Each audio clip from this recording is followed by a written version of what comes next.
साथियों नमस्कार। साथियों, मेरे को ही नहीं समझ में आ रहा तो आपको कहां से समझ में आएगा। 1,20,00,000 केंद्रीय कर्मचारी और पेंशनरों को किस तरह से गोदी मीडिया ने अपने चक्रियों में बांध के रख दिया।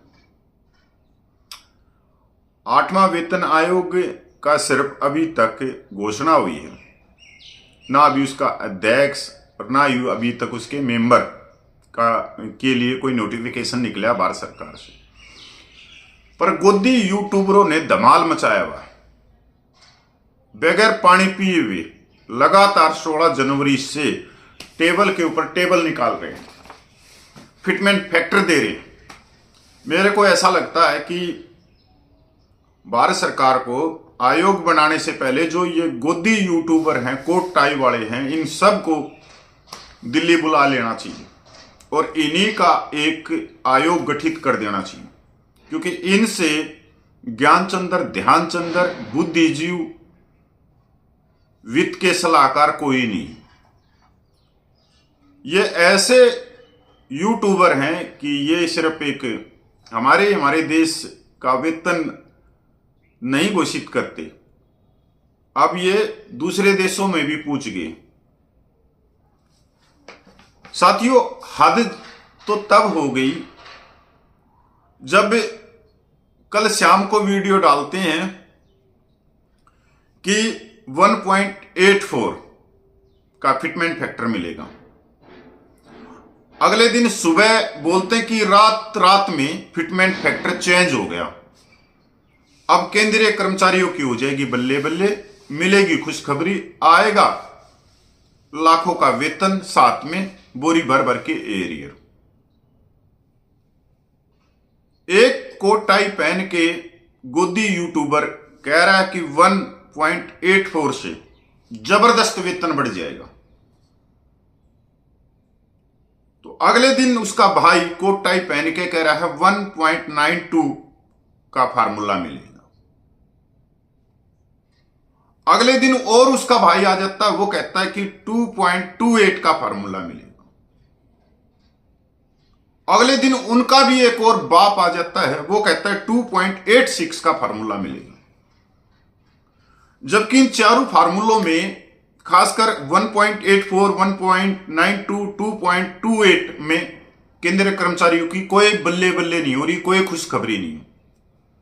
वो ऐसा है कि आज के दिन जो डीए है वो 53% है और जुलाई से दिसंबर 2024 का 3% और 56% हो गया, और 2 डीए और बचे हुए हैं 2025 के, जनवरी से जून और जुलाई से दिसंबर।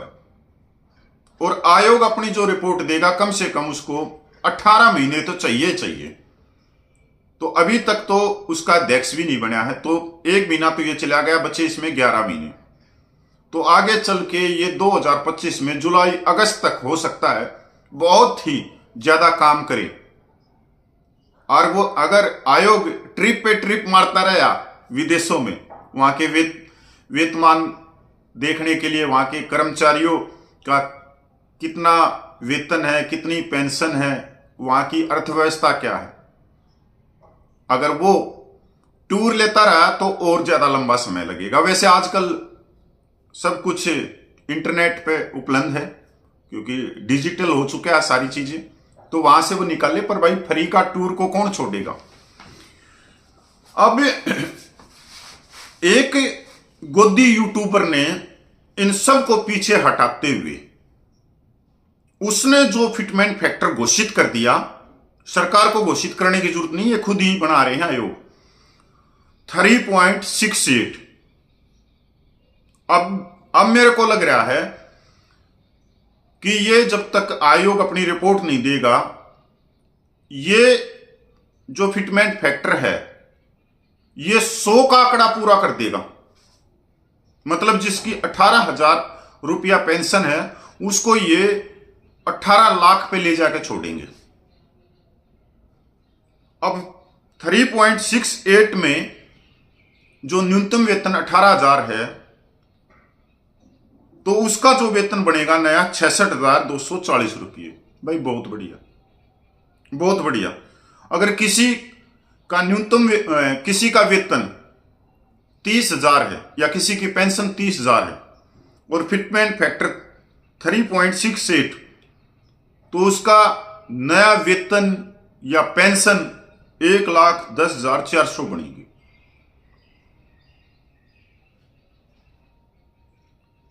ये कहां से आते हैं ये गोदी यूट्यूबर? कैसे बनते हैं, किस मशीन से बनते हैं? कभी सोचा है आप लोगों ने? कभी ये सोचा है कि इनके फिटमेंट फैक्टर से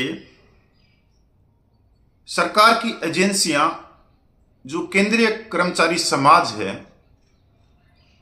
उनकी खुशी और गुस्से को नाप रही है? अगर इस भेड़ चाल में अगर हम 1.84 फिटमेंट फैक्टर लेके केंद्रीय कर्मचारी खुश है, तो सरकार देने के लिए खुश है, पर उसमें बढ़ोतरी क्या होगी? तो सरकार जो केंद्रीय कर्मचारी हैं उनकी खुशी और उनके गुस्से को मीडिया से उठाती है। अब इसमें वो भाई भी जिम्मेवार हैं जो भाई इनके वीडियो देखते हैं और वीडियो देखने के बाद में कमेंट में इनको गालियां नहीं दे के आते। कितने के यूट्यूब चैनल चलते हैं केंद्रीय कर्मचारियों के? कोई ज्यादा नहीं चल रही। पर अगर मैं देखूं 30 लाख पूर्व सैनिकों के 750 से ज्यादा चैनल चल रहे हैं और उसमें भी रिटायर्ड सूबेदार ऑन रेडी हैं। अब इसमें भी गुस्सा मान जाते हैं बहुत सारे सूबेदार ऑन रेडी कि यार कपिल भाई आप ऐसा क्यों कहते हो? मां साहब या चला ही वो रहे हैं, और मैं इसके लिए राहुल गांधी का नाम लूं या मोदी जी का नाम लूं, किसका नाम लूं? जो चला रहे हैं। और भी हद हो गई। कम से कम 150 से ज्यादा चैनल रिटायर्ड ऑफिसरों ने भी चला दिए। मैंने कल सर्च करा कितने चल रहे हैं, वो भी 8वें वेतन के बारे में 2.86, कहीं ग्लेशियर का अलाउंस, पता नहीं क्या क्या दिखा रहे हैं। मिलिट्री सर्विस पे 44,000 हो जाएगी ऑफिसर की। सब अपनी अपनी गंगा बहा रहे हैं, लोग स्नान कर रहे हैं उसमें। और रिटायर्ड ऑफिसर को तो खुद अपनी पे पेंशन का नहीं पता, सच्चाई की बात है। और जितने यूट्यूबर हैं इनको भी नहीं मालूम। इनके सारे किए हुए पार्ट ऑर्डर आज जो रिटायरमेंट है वो धक्के खा रहे हैं। किसी की पत्नी का नाम की स्पेलिंग गलत कर दी, किसी का जन्म स्थान और जन्म तिथि गलत कर दी, किसी के बच्चों के नाम में ऊपर नीचे स्पेलिंग गायब कर दी।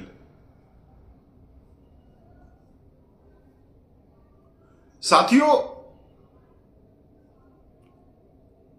वेतन आयोग है क्या? आज इस बात पे बात नहीं होनी चाहिए कि फिटमेंट फैक्टर ये मिलेगा, क्योंकि आपको और ना मेरे को किसी को नहीं मालूम जब तक आयोग गठित ना होया। आज जो बात करनी चाहिए वो बात ये करनी चाहिए कि किस किस अलाउंस में, किस किस पे पेंशन में विसंगति है। ज्यादा से ज्यादा कर्मचारियों की आवाज, उनका न्याय, उनकी समानता आयोग के अध्यक्ष के पास में जाए, ओपिनियन दिया जाए, उनसे मुलाकात हो, वो अपनी तरफ से स्ट्रॉन्ग पॉइंटों के आधार पर अपनी वहां पे बात रखें। इस बात पे होनी चाहिए। या तो ये भटकाने का एक तरीका हो सकता है कि केंद्रीय कर्मचारी उस आयोग के सामने खड़े ही ना हो, अपनी पैरवी ना कर पाए, क्योंकि उनको पहले ही संतुष्ट कर देंगे गोदी यूट्यूबर कि आपकी तो ये बल्ले बल्ले हो रही है, आपके तो ये अकाउंट में पैसा आएगा, आपकी तो बोरिया भर भर के आएंगे। तो आदमी संतुष्ट हो जाता है। यार अब क्या करें, जब इन मीडिया वालों ने बता दिया कि भाई जो हमारा न्यूनतम वेतन है वो तो 70,000 के करीब जाएगा, जो 20,000 रुपया पेंशन ले रहा है उसकी पेंशन 62,000 रुपये के करीब जाएगी, तो फिर क्यों भाग दौड़ करनी है? ये सब कुछ होता है और करवाया जाता है। ये ऐसा नहीं है कि ये जो कोट टाइप पहने हुए हैं ये किसी के संपर्क में नहीं, नहीं नहीं, इनको ऊपर से कोई ना कोई सब्जेक्ट मिलता है, टाइटल मिलता है कि आप इस तरह से लगे रहो। आप लोगों ने देखा होगा 1 साल आंदोलन चला जंतर मंतर पे, वहां पर अति आत्मविश्वास हो गया। किनको हो गया? सबका कमेटी वालों को। जब मैंने बात करी कि भाई 4 मुलाकात हो चुकी हैं गोल टोपी वाले की, तो उन्होंने मेरी बात पे विश्वास नहीं किया। मैं हमेशा कहता हूं, हमारी बात रखने का जो तरीका है वो सच की तरफ, चाहे उसमें सामने कोई खड़ा हो, चाहे JW नलिन तलवार खड़े हों, चाहे मोहन रंगन साहब खड़े हों, चाहे नायक हरपाल जी खड़े हों, गोपाल कृष्णा खड़े हो, जनकराज हो, मैंने तो कहना है कि अगर उस समय वो मेरी बातों पे ध्यान देते तो ऐसा नहीं होता, ना ही 17 लाख रुपया कोई गोल टोपी वाला लेके भागता, और ना ही उस 17 लाख रुपये से उस धरने को तोड़ा जाता। वो धरना नहीं टूटा, वो जवानों की जायज मांगे टूटी, OROP टूटी, परमेश्वर को OROP नहीं मिली, इक्वल डिसेबिलिटी टूटी, डिसेबिलिटी पेंशन टूटी, एक्स ग्रुप, मतलब किसी चीज को भी हम वहां तक नहीं ले जा पहुंचा पाए। तो इसके दोषी हम ही हैं और कोई नहीं है। न तो किसकी हिम्मत है कि वो 17 लाख रुपया ले जाए, उसी धरने को तोड़ भी दे और पिछले दरवाजे से वो सरकार के साथ में साठ गांठ करके 1.5 घंटा मीटिंग भी कर ले। तो साथियों, इसके अंदर ये जो गोदी मीडिया ने जो जाल बुन दिया है 16 जनवरी से, अभी नहीं थमेगा। कहीं आप ये सोच रहे हो अभी थम जाएगा, नहीं, बिल्कुल नहीं थमेगा।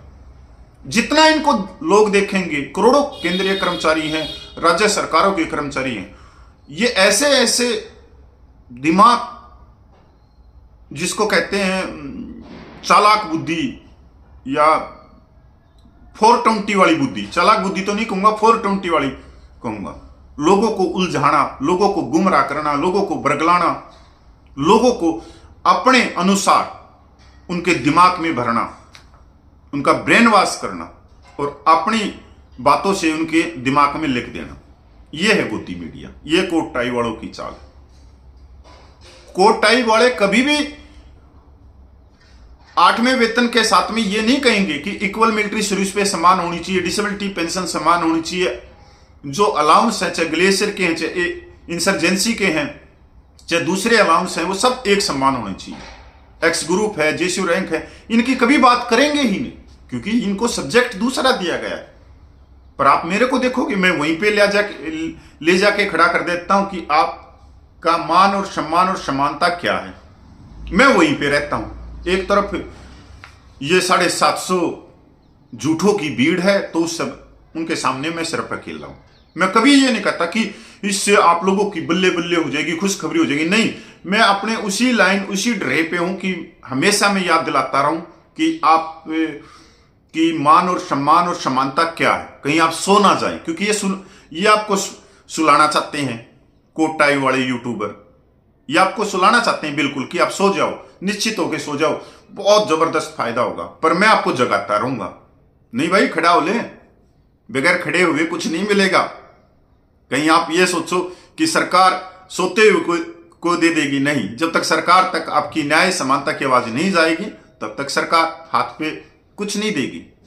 तो हमारा मेन जो है 2025 में, वो आयोग के सामने अपनी बातों को मजबूती से रखने का, ना कि फिटमेंट फैक्टर जारी करने का। अब आप सोचोगे कि भाई टाइटल में कपिल ने भी डाल दिया, पर उसके बाद में तो देखो ना, मैंने कहा क्या, टाइटल बहुत एक अलग चीज होती है। अब इस बात को जो मैं कह रहा हूं, इसका कोई टाइटल बन सकता है? बिल्कुल नहीं बन सकता।